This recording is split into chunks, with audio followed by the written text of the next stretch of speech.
Hello, today we're going to be looking at another January 2021 LEGO Star Wars set. This time it is set 75301, Luke Skywalker's X-Wing Fighter. This is the latest original trilogy T-65 X-Wing fighter that's been released. The last one that came out was in 2018.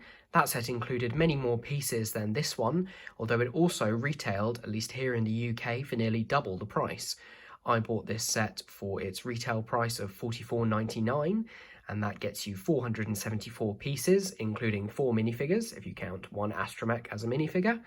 That other set retailed for, I believe, £80 originally in the UK, and in fact the most recent X-Wing, which was the Rise of Skywalker Pose X-Wing, retailed for £90, which, whether you're going by price per piece or price for the amount of stuff you get, is really bad value. Thankfully, LEGO have listened and managed to reduce the price and also the piece count, whilst at the same time, at least for this set, managing to keep the volume and size of what you build roughly the same. So I'm really looking forward to opening this one up. So we will build that and then have a look at what you get. And here is the completed set. First things first, I have to say I am really impressed. When I first saw images of this set and saw the price, I was a bit concerned about it. Not because I thought it was bad that they'd reduced the price, but just because I didn't think that what they created really lived up to what they'd done in the past. I did have that 2018 X-Wing at one point, and I thought that was a fantastic set. Not perfect, but very, very good.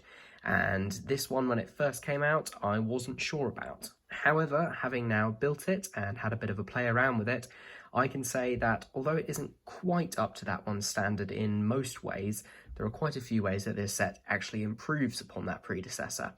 So we'll talk about that in a minute. First of all, let's have a quick look at the minifigures.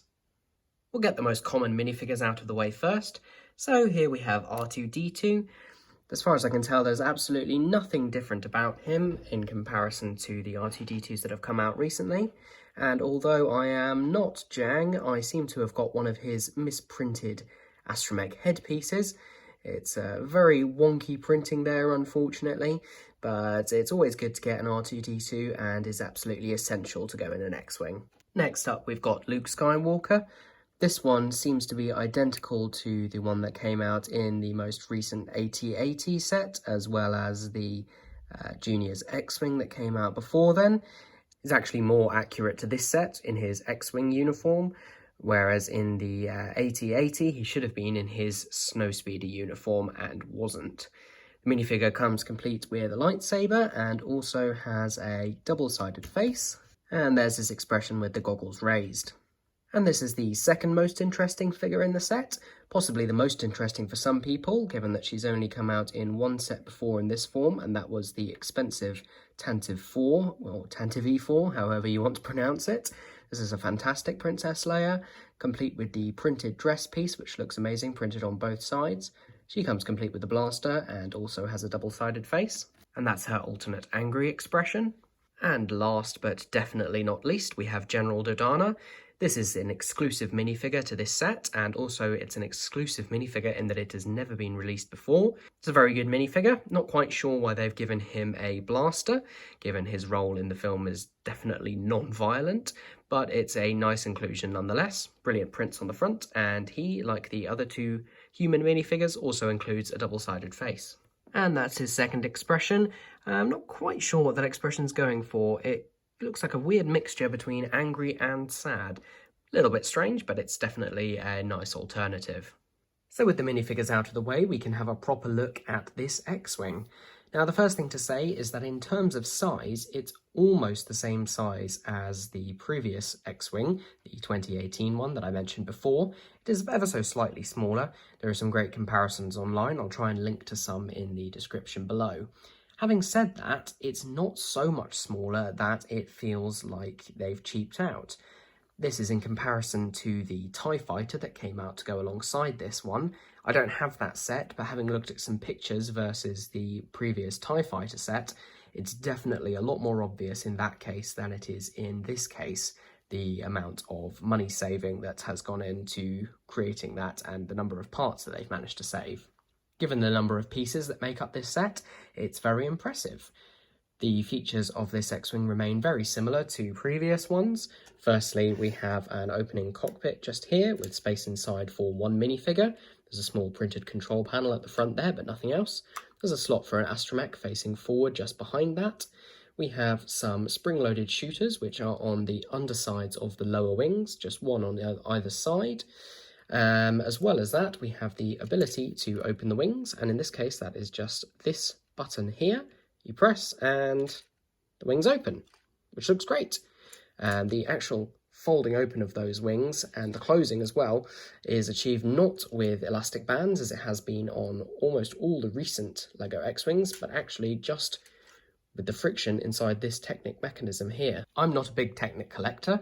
I've got a lot of Technic parts which I've got from various places over the years, but I've never set out to seriously build something with Technic. So I have to say that the mechanism within the middle of the X-Wing is a work of genius. The fact that it fits in such a compact space just there and also allows enough friction that the wings are kept about as closed as they can be. There's a slight gap in the middle there, but I think that's unavoidable given the dimensions of the Technic bars or the Technic lift arms inside.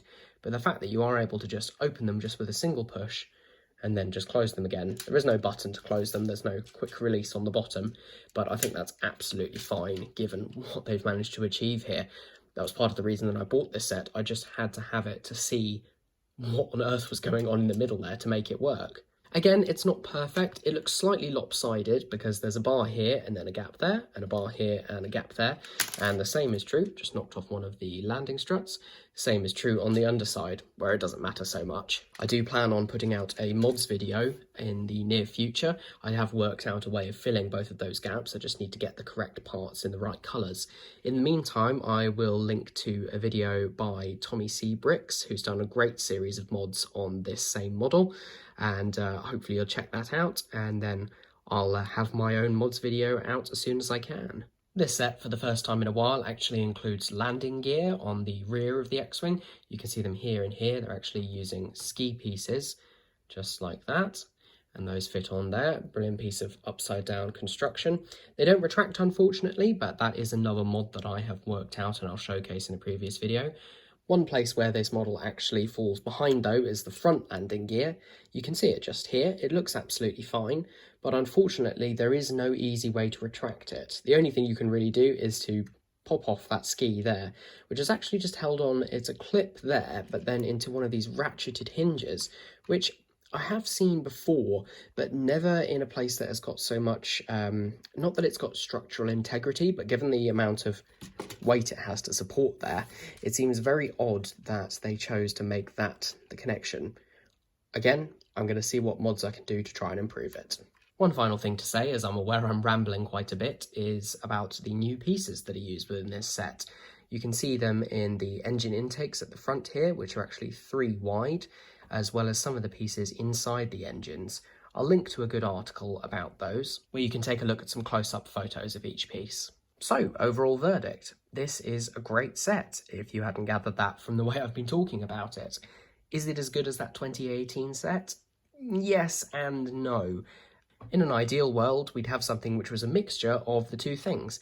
And you know what? The best thing about LEGO is you can create that if you want to. Having said that, if you haven't got an original trilogy X-Wing and you want one, I think at the moment you are far better off buying this set than trying to hunt around for that 2018 set. If you can get that at a good price, then by all means go for it. But it was already very expensive when it came out, and since it retired, it's only gone up in price. I think this is about as cheap as LEGO could make an X-Wing today, with all the modern pieces and modern building techniques that we've come to expect. So I hope that they manage to maintain this price for future LEGO Star Wars ships, and I really hope that they manage to keep them more in line with this set rather than the TIE Fighter set that came out at the same time, i.e. keeping them at a reasonable size with a good level of detail, but also for a reasonable price. Thank you very much for watching. This is only my second Star Wars review, still trying that out, having Star Wars on the channel as well. I have got a couple of Star Wars mocks and mods that I have also created, which I'd be happy to showcase. Please let me know if that's something you'd like to see. If you've enjoyed the video, please give it a thumbs up down below and subscribe to my channel. Thank you very much, and I'll see you in the next one.